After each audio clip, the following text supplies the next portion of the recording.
If you have multiple items, sometimes you need to select them all or several things at a time to be able to group them, for example. One way is selecting one and then holding control and clicking the next one that you want. Now they're both, see how the dots now go around both of them.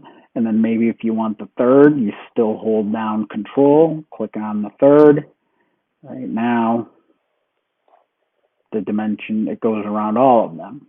That's one way of doing it, a control clicking. Another way of doing it is called a marquee select or a box select. So I want to get all of those, so I just click and drag, and I just drag that box around all the parts that I want to select, and then when I let go, it selects all three of them.